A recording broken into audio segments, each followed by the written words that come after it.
Hey guys, ഇതൊരു cake ബോർഡാണ് കേട്ടോ. കേക്ക് ഒക്കെ കഴിച്ചതിന് ശേഷം ഞാൻ നീറ്റാക്കി പെയിന്റ് അടിച്ചൊരു മോട്ടിവേഷൻ കോട്ടൊക്കെ എഴുതി വെച്ചതാണ്. പക്ഷെ എനിക്ക് അന്ന് തൊട്ടേ ഇതങ്ങ് ഇഷ്ടപ്പെട്ടിട്ടുണ്ടായിരുന്നില്ല. സോ എന്തെങ്കിലും ഒരു ഐഡിയ കിട്ടിയിട്ട് മാറ്റാന്ന് വിചാരിച്ചു. സോ അങ്ങനെ ഒരു ബൾബ് കത്തിയ ദിവസമാണ് ഇന്ന്. അപ്പൊ ഇന്ന് എന്നെ അങ്ങോട്ട് മാറ്റാന്ന് വിചാരിച്ചു. അപ്പൊ ഞാൻ കുറച്ച് ക്ലേ എടുത്തിട്ടുണ്ട്. എയർ ഡ്രൈ ക്ലേ ആണ് കേട്ടോ. ഇത് 5 തന്നേലെ ലാസ്റ്റ് ക്ലേ ആണ്.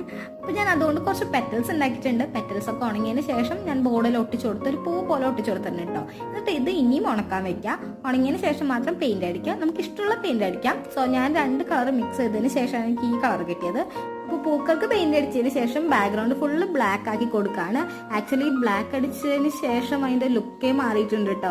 എഗെയിൻ ആ ബ്ലാക്ക് കളർ ഒന്ന് ഉണങ്ങാൻ വേണ്ടിയിട്ട് നമ്മൾ കുറച്ചു നേരം മാറ്റി വെച്ചതിന് ശേഷം ഞാനൊരു കോട്ട് തന്നെ എഴുതി കൊടുക്കാം കേട്ടോ. ഒരു മോട്ടിവേഷൻ കോട്ട് തന്നെയാണ്. സോ നമ്മുടെ വെറുതെ കളയണ കേക്ക് ബോർഡ് ഞാനൊന്ന് റീയൂസ് ചെയ്തെടുത്തിട്ടുണ്ട് കേട്ടോ. അപ്പോൾ വീഡിയോ ഇഷ്ടപ്പെട്ടാൽ ലൈക്ക് ചെയ്യുക, ചാനൽ സബ്സ്ക്രൈബ് ചെയ്ത് സപ്പോർട്ട് ചെയ്യുക. Thank you for watching guys.